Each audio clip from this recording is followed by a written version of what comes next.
Assalamualaikum warahmatullahi wabarakatuh. Selamat pagi anak-anak. Hari ini kita melanjutkan materi yang kemarin yang sudah kita bahas. Ini adalah materi IPA persiapan ujian sekolah bagian 2.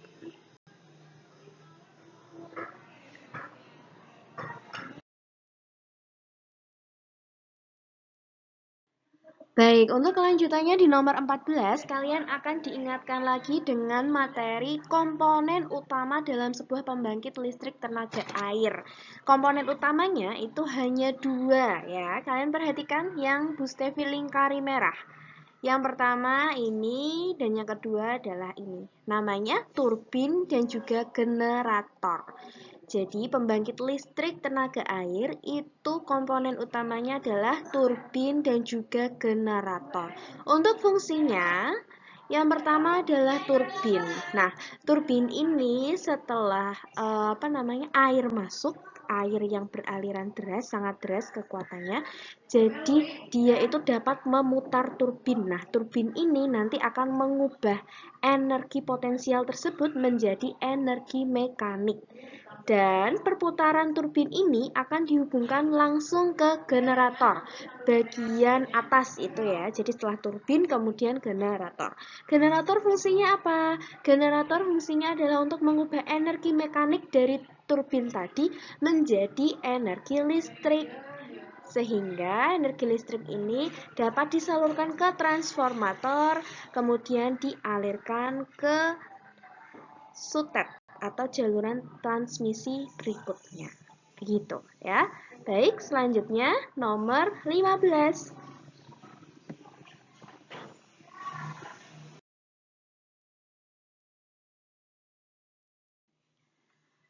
Di nomor 15 ini kalian harus dapat menjelaskan cara menghasilkan energi listrik itu bagaimana.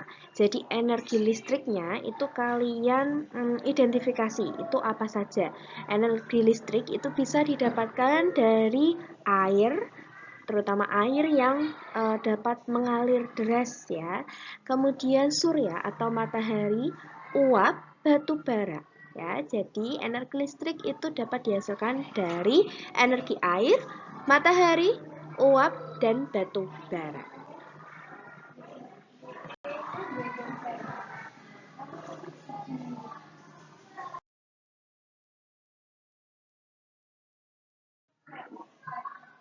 Selanjutnya, kalian harus dapat menyebutkan sumber energi alternatif yang dapat menghasilkan listrik.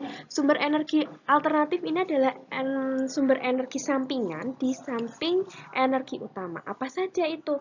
Misalnya matahari, kemudian biomasa. Biomasa ini bisa didapatkan dari sisa pembuangan makhluk hidup, sisa-sisa makanan. Nah, itu dapat dimanfaatkan. Panasnya dapat dimanfaatkan sebagai sumber energi listrik, biomasa. Selanjutnya adalah angin. Nah, itu sumber energi alternatif. Ada geotermal atau panas bumi. Jadi tenaga yang berasal dari panas bumi. Selanjutnya adalah energi nuklir.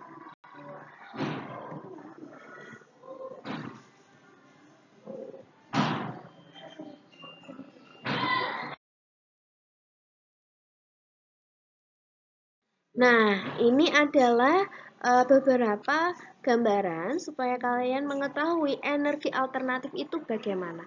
Yang pertama seperti ini, ada pembangkit listrik tenaga surya. Jadi tenaga surya dari panas matahari itu atau panas matahari itu akan diterima oleh panel-panel surya, kemudian akan diubah menjadi energi listrik. Selanjutnya adalah ada pembangkit listrik tenaga biomasa. Kalian perhatikan di situ ada limbah makanan misalnya atau sisa kotoran yang berasal dari makhluk hidup misalnya kotoran sapi dan lain sebagainya. Nah, itu termasuk limbah yang dimanfaatkan atau sebagai biomasa yang akan dimanfaatkan sebagai energi listrik. Nah, gambarannya adalah seperti itu. Kemudian selanjutnya adalah pembangkit listrik tenaga bayu atau pembangkit listrik tenaga angin. Biasanya ini memanfaatkan angin yang sangat kencang, kemudian kincir anginnya itu seperti turbin ya, jadi dialirkan ke generator dan kemudian menghasilkan listrik. Di Indonesia ada? Ada di Sulawesi Selatan misalnya. Di sana sedang dikembangkan pembangkit listrik tenaga angin.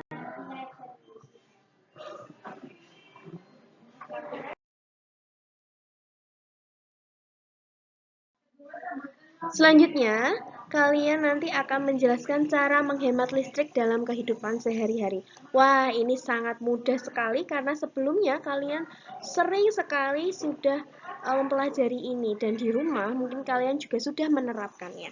Misalnya apa? Yang pertama adalah membatasi waktu menonton televisi, kemudian mematikan kipas angin atau pendingin ruangan ketika udara sedang sejuk. Misalnya waktu musim penghujan, kalian tidak perlu menghidupkan kipas angin atau AC karena udaranya sudah sejuk. Kemudian mencabut kabel dari stop kontak apabila sudah tidak digunakan. Karena kabel yang masih melekat pada stop kontak itu masih mengalirkan energi listrik sehingga listrik akan terus mengalir ya.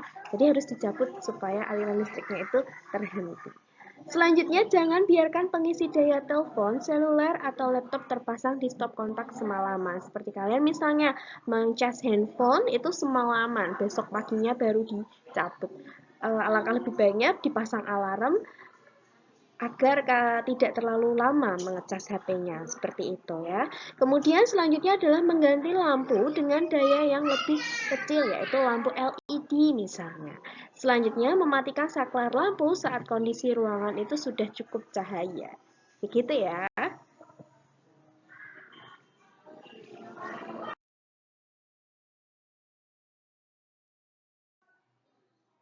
Selanjutnya kalian akan diingatkan dengan materi ini ya. Kalian pasti kan sudah pernah mengerjakan soal ini. Dulu sudah kalian kerjakan dalam bentuk paragraf. Jadi bagaimana cara menyalurkan listrik dari pembangkit sampai ke rumah-rumah. Ini sudah kalian jelaskan dulu, menulis dalam bentuk paragraf ya waktu itu. Nah, ini Bu Stevi ingatkan lagi, kalian juga buka lagi ingatan kalian supaya lebih paham ya. Yang pertama adalah ini ya. Jadi energi listrik yang dihasilkan oleh pembangkit listrik tenaga air itu siap untuk disalurkan. Selanjutnya, energi listrik disalurkan lebih dahulu melalui kabel-kabel besar yang terpasang di menara saluran udara tegangan ekstra tinggi atau sutet yang kalian temui di jalan-jalan. Bentuknya seperti itu ya, dialirkan ke sutet dulu. Kemudian selanjutnya kemana? Energi listrik kemudian masuk ke transformator untuk menaikkan atau menurunkan tegangan ya. Selanjutnya energi listrik disalurkan ke pabrik-pabrik dulu ya, karena pabrik itu membutuhkan energi listrik yang cukup besar untuk keperluan produksi. Selanjutnya,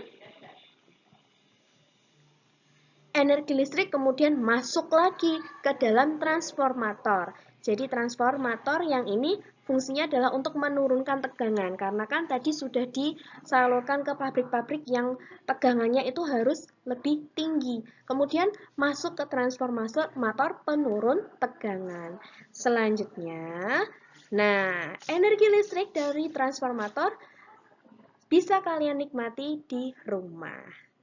Kalian pelajari lagi materi ini supaya lebih paham. Sudah Bu Stevi ingatkan ya. Selanjutnya,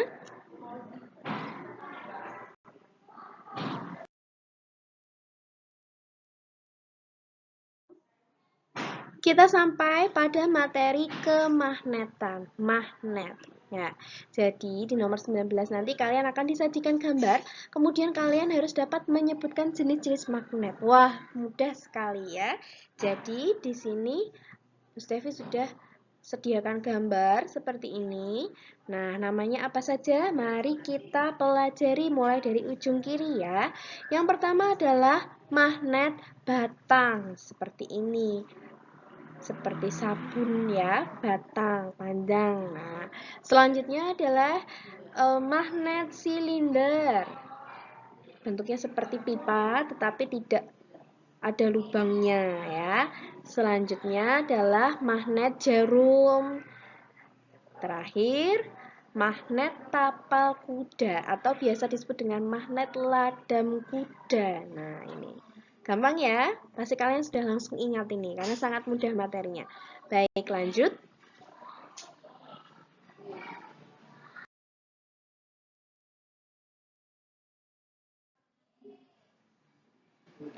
Selanjutnya di nomor 20 nanti kalian harus dapat mengidentifikasi cara pembuatan magnet. Masih ingatkah kalian dengan cara pembuatan magnet?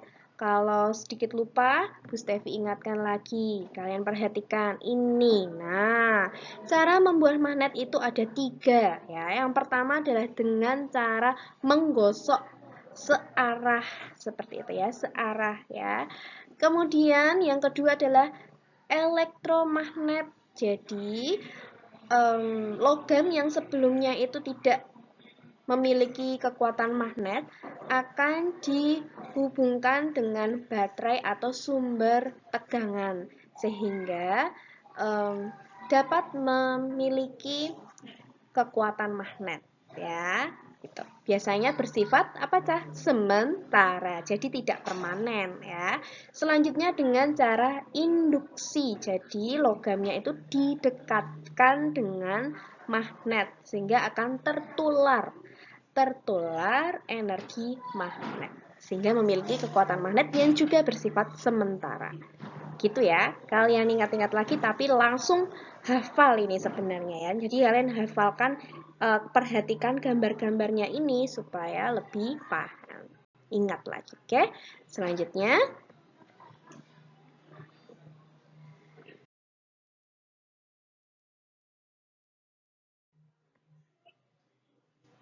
di nomor 21 nanti kalian akan disajikan gambar dan kalian harus dapat menunjukkan arah garis gaya magnet dengan benar. Kalian perhatikan ini ya. Arah garis gaya magnet batang itu seperti itu. Jadi dari masing-masing kutubnya mereka akan keluar dan masuk. Jika utara, dia alirannya adalah keluar. Panahnya itu keluar. Tapi kalau selatan itu dia akan masuk arah garis magnetnya itu akan masuk. Selanjutnya kalian pindahkan pandangan kalian ke magnet U atau magnet tapal kuda ya. Kalian perhatikan sama kalau misalnya aliran dari kutub utara itu akan keluar. Kalau dari selatan itu akan masuk ya. Jadi dari utara itu akan tertarik di kutub selatan. Maksudnya seperti itu ya. Kalian alihkan pandangan kalian ke bagian yang C ya. Arah garis gaya magnet dua kutub magnet yang tidak sejenis kalian perhatikan itu seperti itu. Jadi saling tarik ya. Nanti akan terjadi saling tarik magnetnya, arah gayanya itu dari utara keluar, kemudian dari selatan itu panahnya akan diterima sehingga akan menarik kutub utara. Begitu ya. Kemudian untuk yang sebelahnya ya, alihkan pandangan kalian ke arah garis gaya magnet dua kutub yang sejenis. Kalau sejenis misalnya utara dengan utara itu ke arah gaya magnetnya akan sama-sama keluar. Nah, kalau sama-sama keluar tidak ada yang menarik, berarti mereka kalau didekatkan akan tolak menolak. Nah, ini sepertinya mudah, tetapi kalian harus memahami arah garis magnetnya. Ya, gaya magnetnya itu kalian perhatikan, keluar apa masuk, kira-kira bagaimana ya. Nah, nanti ada soal pengecohnya. Jadi, bagian yang ini kalian pelajari lagi. Bagaimana? Sudah paham? Baik, selanjutnya adalah ini.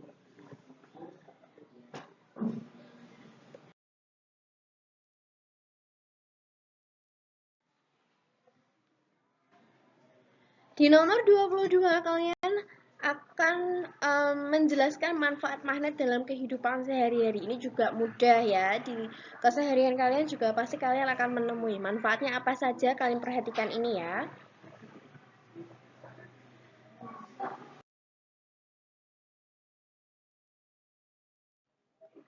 Nah, ini ya kegunaan magnet. Misalnya adalah untuk perekat pintu kulkas. Kemudian yang kedua misalnya ini, kalian perhatikan di ujung gunting itu ada sedikit magnetnya agar dapat digunakan untuk menarik benda-benda yang kecil. Kalau gunting itu kan hubungannya dengan jarum ya.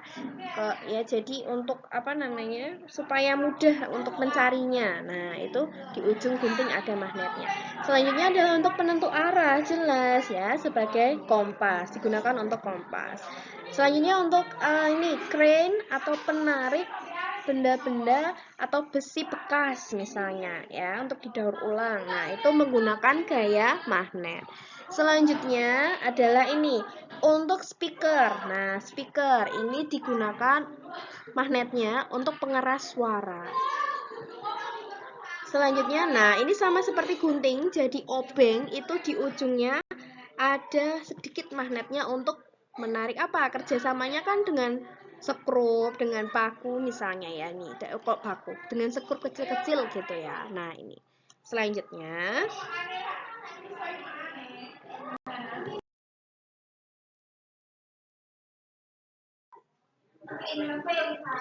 Baik, ini adalah tadi yang sudah bisa disebutkan ya. Ada magnet yang berada di balik karat pintu kulkas untuk menarik atau merekatkan pintu kulkas. Selanjutnya,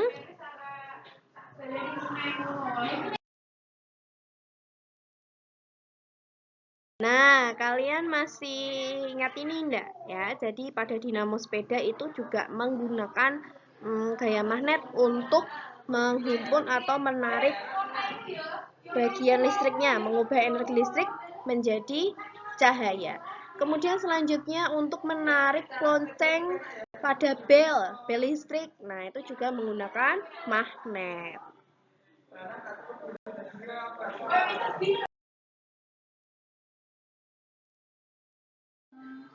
Selanjutnya ada pin berisi magnet dapat menempel di pintu kulkas yang terbuat dari besi. Jadi ini bermanfaat untuk meletakkan catatan misalnya resep atau pesan dari ibu kalian misalnya ya.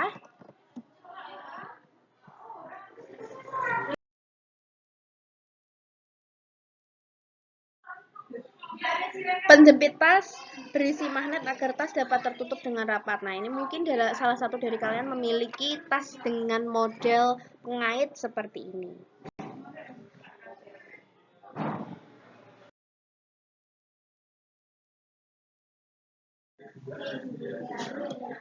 Di nomor 23 nanti kalian harus dapat menyebutkan ciri-ciri pubertas laki-laki dengan benar. Misalnya yang pertama adalah masa otot semakin bertambah, tubuh semakin berat, kemudian jakun itu mulai tumbuh dan nampak. Coba kalian raba jakun kalian sudah muncul apa belum untuk yang laki-laki, siswa laki-laki ya. Oke. Terus suara berubah menjadi lebih berat. Biasanya Bu Sevi kalau ketemu sama murid yang nanti sudah pindah ke SMP atau SMA itu suaranya sudah berubah, sudah beda ya. Jadi lebih berat, lebih besar kalau laki-laki ya. Selanjutnya biasanya nanti akan tumbuh kumis. Mungkin dari kalian belum ada yang tumbuh kumis ya. Tumbuhnya jerawat. Adakah yang sudah pernah merasakan bagaimana sakitnya jerawatan atau nyerinya jerawatan di pipi, dihitung dan di dahi misalnya bagian-bagian yang sering terkena keringat misalnya, nah itu jerawat ya. Terus keringat juga semakin banyak. Yang paling spesifik lagi apa? Misalnya kalau remaja laki-laki, dadanya itu membidang. Nah, itu yang belum saya tuliskan di sini. Dadanya membidang ya. Oke, selanjutnya.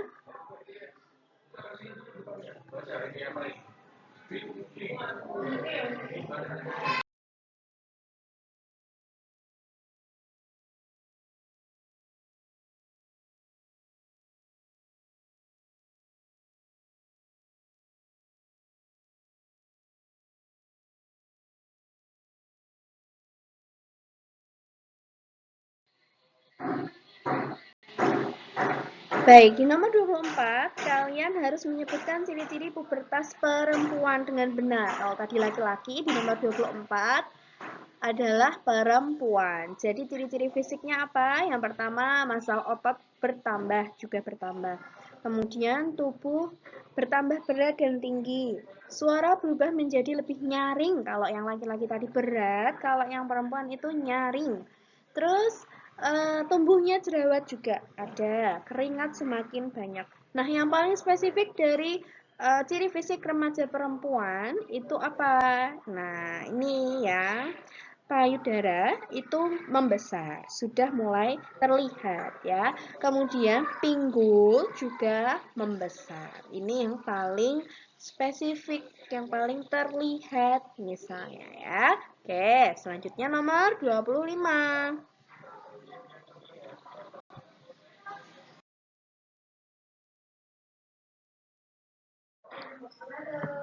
Baik, di nomor 25 ini kalian akan memilih salah satu jawaban yang dapat menjelaskan hubungan ciri pubertas dengan kesehatan reproduksi. Mungkin cara menjaga reproduksi karena beberapa bagian di tubuh kalian atau fisiknya itu sudah berubah. Untuk perempuan dan laki-laki, ketika pubertas itu ditandai dengan, kalau perempuan itu ditandai dengan munculnya haid, kalau misalnya laki-laki itu ditunjukkan dengan siapnya testis menghasilkan sperma, biasanya mimpi basah. Nah itu ya. Nah, kondisi yang demikian karena kondisi organ reproduksi sudah berkembang, maka remaja harus menjaga kesehatan organ reproduksinya dengan baik supaya tetap sehat dan bersih, terhindar dari beberapa penyakit di organ reproduksi. Nah, misalnya yang pertama, mengganti pembalut teratur, misalnya 3 kali sehari atau 4 kali sehari jika haid pada remaja perempuan.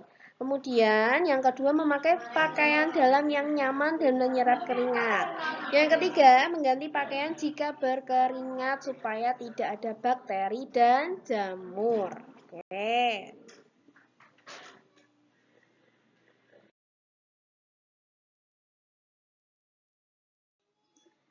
Oke, untuk yang nomor 26 nanti kalian akan disuruh untuk mencari persamaan ciri pubertas pada laki-laki dan ciri pubertas pada perempuan. Persamaannya apa? Persamaannya, perhatikan kalimat yang Bu Stevi lingkari ya. Nih, yang pertama, suara menjadi lebih besar dan berat itu pada laki-laki. Kalau perempuan, suara lebih nyaring. Jadi, perubahan suara mereka atau masa pubertas laki-laki dan perempuan itu sama-sama mengalami perubahan suara. Selanjutnya, kalian perhatikan ini yang dilingkari merah. Tumbuh rambut di daerah ketiak dan kemaluan. Jadi sama-sama mengalami pertumbuhan rambut halus di ketiak dan juga kemaluan, baik laki-laki maupun perempuan. Selanjutnya, satu lagi apa ini? Kalian perhatikan ini, muncul jerawat. Jadi muncul minyak dan juga jerawat. Laki-laki dan perempuan itu pasti muncul di pubertas laki-laki dan perempuan ya.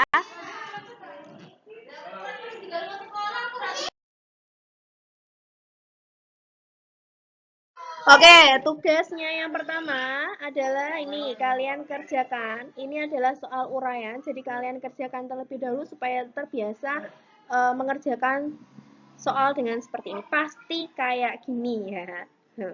Oke, nomor 38 silahkan kalian tuliskan ya. 3 sifat-sifat magnet itu kalian tuliskan. Oke. Selanjutnya yang 39 ini menjadi tugas kalian di rumah. Silahkan kalian tuliskan. Sebutkan 3 cara menjaga alat reproduksi laki-laki dan perempuan. Ya, silahkan kalian tuliskan. Sudah? Kalau sudah, silahkan nanti kalian tuliskan, kemudian difotokan seperti biasanya. Terima kasih sudah mengikuti pembelajaran hari ini dengan baik dan cermat. Sampai jumpa di pembelajaran selanjutnya. Wassalamualaikum warahmatullahi wabarakatuh.